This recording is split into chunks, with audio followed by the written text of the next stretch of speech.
Hello guys, welcome back to the channel. आज की video में हम देखने वाले हैं माइक्रोसॉफ्ट फैब्रिक के बारे में। तो इस सीरीज में इसमें मैं क्या करूंगा, सीरीज वाइज लेक्चर अपलोड करूंगा जिससे आपको माइक्रोसॉफ्ट फैब्रिक एक बारी में समझ में आ जाए कि होता क्या है। तो चलिए इसकी डेफिनेशन से स्टार्ट करते हैं। तो सबसे पहले अगर माइक्रोसॉफ्ट फैब्रिक की बात की जाए तो इसको हम लोग क्या बोलते हैं, ये हमारा एक यूनिफाइड डेटा प्लेटफॉर्म है। अब जब मैं बोलता हूं कि यूनिफाइड डेटा प्लेटफॉर्म, तो उससे क्या मतलब होता है। यूनिफाइड डेटा प्लेटफॉर्म का मतलब ऐसे समझिए, जब मार्केट में हमारे पास डिफरेंट डिफरेंट टूल्स अवेलेबल थे, जैसे कि हमारे पास पावर बीआई अवेलेबल था। ठीक है, अगर मैं ऑर्केस्ट्रेशन टूल की बात करूं तो हमारे पास एजोर डेटा फैक्ट्री अवेलेबल था। और विद इन एनालिटिकल टूल्स आपने देखा होगा कि हम एआई एमएल एनालिसिस भी कर सकते हैं, राइट। और हमारे पास क्या होता है, एनालिसिस के लिए हमारे पास डेटा ब्रिक्स होता है, डिफरेंट डिफरेंट हमारे पास एनालिटिकल्स के टूल होते हैं। ठीक है, अब यूनिफाइड डेटा प्लेटफॉर्म में क्या होता है, हमारा अभी क्या कर रखे थे, एनालिटिकल के लिए हम लोग पावर बीआई अलग से यूज करते थे, ऑर्केस्ट्रेशन के लिए हम लोग एज्योर प्लेटफॉर्म का यूज करते थे जिसमें हम एडीएफ यूज करते थे। ठीक है, AI ML operation with in होते हैं। ठीक है, डेटा ब्रिक्स के लिए हम लोग सेपरेट एज्योर डेटा ब्रिक्स का अकाउंट बनाते थे। मतलब हर किसी के लिए हमें क्या करना पड़ रहा था, जो भी हमें सर्विस यूज करनी है उसके लिए हमें क्या चाहिए, एक डिफरेंट अकाउंट चाहिए। ठीक है, लेकिन माइक्रोसॉफ्ट फैब्रिक ने क्या किया, फैब्रिक ने ये प्रॉब्लम को सॉल्व किया और उसने क्या किया, एक प्रॉब्लम लाए, मतलब एक प्रॉब्लम का सोल्यूशन लेकर आए जिसमें हमारे पास सब कुछ एक ही जगह पे है।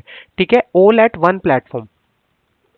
ठीक है, all at one platform, unified data platform से यही मतलब है। मतलब अब हमें चाहे पावर बीआई को यूज करना है, हम विद इन फैब्रिक यूज कर सकते हैं, हम एडीएफ का यूज कर सकते हैं।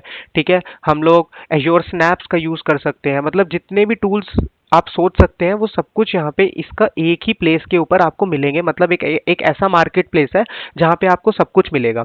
तो अगर आपको अब मान लीजिए, आप अब इसके फ्लो के बारे में समझते हैं। ठीक है, अभी तक इसकी डेफिनेशन हो गया कि फैब्रिक में सब कुछ हमें एक ही जगह पे मिलता है। ठीक है, जैसे कि अलग अलग टूल होते हैं, अब हमें अलग अलग टूल्स की जरूरत नहीं है। पावर बीआई के लिए, मतलब एनालिटिकल टूल के लिए हमें पावर बीआई पे सेपरेट जाने की जरूरत नहीं है। एज्योर डेटा फैक्ट्री के लिए ऑर्केस्ट्रेशन, अगर हमें कुछ ट्रांसफॉर्मेशन करने हैं उसके लिए हमें अलग से, स्नैप्स के लिए data lake basically storage point of view से हो गया। मैं अपनी नेक्स्ट वीडियो के अंदर मैं ये भी कंसेप्ट कवर कर दूंगा कि data warehouse, data lake और डेटा लेक हाउस क्या होता है। ठीक है, अभी के लिए हम इसकी डेफिनेशन पे लिमिटेड रखते हैं। तो अभी तक आपको डेफिनेशन से क्लियर हो गया कि हमको सब कुछ एक ही जगह पे मिल रहा है, वो हमारा फैब्रिक है। अब इसका फैब्रिक का फ्लो कैसा होता है, अगर मैं इसकी बात करूं कि इसका जो फ्लो है वो फ्लो किस तरीके से काम करता है, मतलब कैसे होता है, तो मैं अगर इसके फ्लो के ऊपर जाऊं तो सबसे पहले क्या होता है, फैब्रिक बोलता है कि आप डेटा लेकर आओ। ठीक है, डेटा लेके आने का मतलब टेक्निकल टर्म में अगर मैं बोलूं कि आप डेटा को इंजेस्ट करो।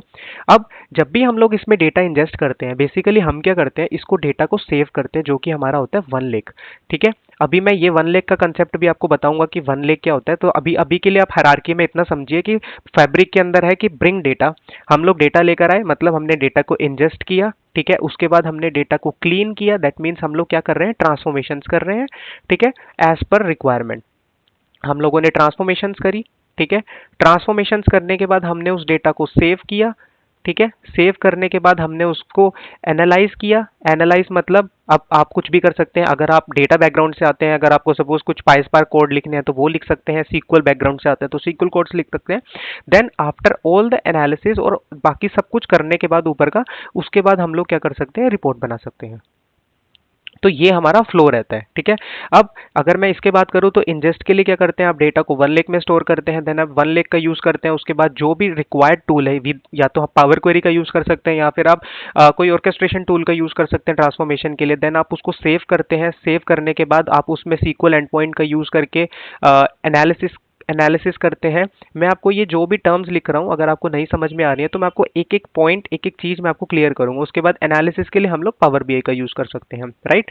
तो ये कुछ तरीके से इसका फ्लो रहता है हमारा फैब्रिक का, ये हमारा फ्लो होता है। ठीक है, ingest, clean, save, analyse, report.